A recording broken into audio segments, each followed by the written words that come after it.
Assalamualaikum warahmatullahi wabarakatuh. Selamat siang dan salam sejahtera bagi kita semua. Perkenalkan, nama saya Deswita Sundayani. Di sini saya akan membahas mengenai kesehatan mental. Hari Kesehatan Mental Dunia pertama kali digagas oleh Wakil Sekretaris Jenderal dari World Federation for Mental Health, Richard Hunter. World Federation for Mental Health merupakan suatu organisasi internasional yang berdiri pada tahun 1948 yang bertujuan untuk meningkatkan pemahaman mengenai kesehatan mental dunia. Berbicara soal kesehatan, tentunya bukan hanya kesehatan fisik yang perlu diperhatikan, tetapi kesehatan mental pun sangat penting untuk diperhatikan. Kesehatan mental masih dianggap kalah penting dibandingkan kesehatan fisik. Ada pepatah yang mengatakan, di dalam tubuh yang sehat terdapat jiwa yang kuat. Pernyataan tersebut seolah merefleksikan tentang pentingnya peran aspek psikis dalam menunjang kesehatan fisik. Ketika manusia sehat secara jasmani, namun bermasalah pada rohani, maka ia tidak bisa dikatakan sehat seutuhnya. Apabila kesehatan mental seseorang terganggu, maka akan berdampak pada suasana hati, kemampuan berpikir, serta kendali emosi yang dapat mengarah pada hal yang buruk. Sampai saat ini, kesehatan mental masih menjadi hal yang sering diabaikan. Gejala gangguan mental muncul tanpa disadari oleh penderita maupun lingkungan sekitarnya.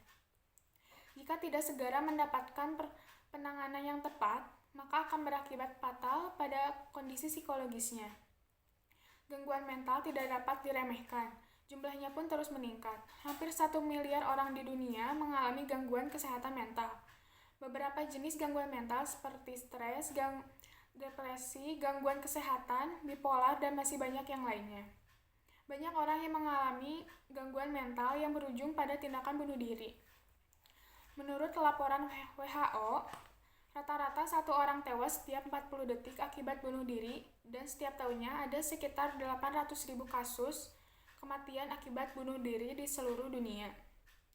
Angka tersebut menjadikan bunuh diri menjadi penyebab kematian nomor 2 di antara orang-orang yang berusia 15-29 tahun. WHO juga menyebut bunuh diri sebagai fenomena global yang mempengaruhi seluruh negara di dunia. Pada masa pandemi COVID-19, menyebabkan penduduk di dunia mengalami depresi dan memicu untuk melakukan tindakan bunuh diri. Sejumlah kasus bunuh diri dilakukan oleh orang-orang yang terdampak masalah ekonomi, namun tidak sedikit pula dilakukan oleh orang-orang yang berasal dari kalangan atas. Penyebabnya pun beragam, mulai dari masalah individu hingga kompetisi di dunia pekerjaan.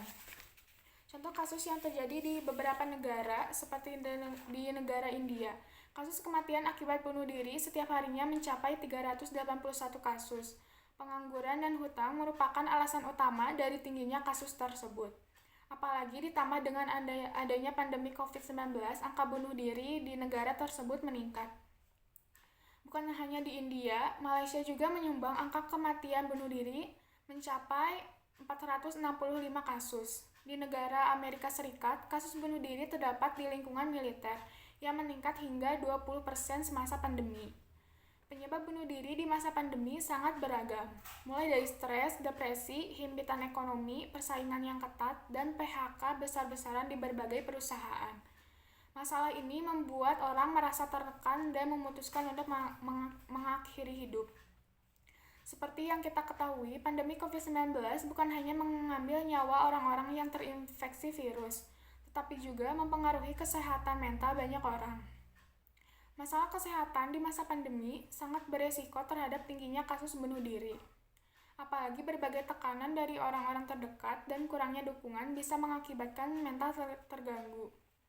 Pandemi COVID-19 tak hanya berdampak pada mereka yang terinfeksi, semua masyarakat di dunia juga terkena dampaknya. Baik dari sisi ekonomi, kesehatan sosial maupun kehidupan sosial maupun kesehatan. WHO juga menyebut pandemi COVID-19 merupakan krisis kesehatan terburuk yang pernah dihadapi sejauh ini. Jutaan orang dihadapkan pada krisis ekonomi, kehilangan pendapatan, dan mata pencaharian. Informasi yang salah dan desas-desus tentang pandemi serta ketidakpastian mengenai info berapa lama pandemi akan berlangsung membuat orang merasa cemas dan putus asa. Para psikolog juga mengungkapkan adanya peningkatan terhadap beberapa kasus seperti kecemasan yang dihadapi anak-anak, kekerasan dalam rumah tangga di beberapa negara. Jaga jarak dan isolasi diri di rumah terus diterapkan demi memutus mata rantai penularan virus corona. Namun di sisi lain, jika dilakukan dalam waktu yang lama, dapat menimbulkan tekanan psikologis tersendiri. Hal ini bisa saja memicu munculnya gejala depresi. Riset terbaru yang dilakukan oleh peneliti di Fakultas Kedokteran Universitas Padjadjaran, sebanyak 47% mahasiswa mengalami gejala depresi karena dampak pandemi. Dari 47% mahasiswa tersebut, ditemukan data bahwa 32% diantaranya mengalami gejala ringan, 12,1% gejala sedang, dan 2,5% gejala berat. Penelitian ini diikuti oleh 1.465 mahasiswa dari seluruh Indonesia. WHO juga menyebut generasi muda saat ini lebih rentan terkena gangguan mental. Karena masa muda merupakan waktu di mana banyak perubahan dan penyesuaian terjadi baik secara psikologis, emosional, maupun finansial. Selain perubahan tersebut, teknologi juga turut berkontribusi terhadap kesehatan mental generasi muda. Salah satunya ialah penggunaan media sosial. Media sosial seakan menciptakan gaya hidup ideal yang sebenarnya tidak seindah kenyataannya. Hal inilah yang menciptakan tekanan dan beban pikiran pada generasi muda. Survei terbaru yang dilakukan oleh WHO, COVID-19 telah mengganggu layanan kesehatan mental sebagian besar di negara di seluruh dunia. Fakta menunjukkan pelayanan kesehatan mental tidak bisa beroperasi di 93% dari 130 negara di dunia. Hal ini terjadi di tengah permintaan untuk layanan kesehatan mental meningkat.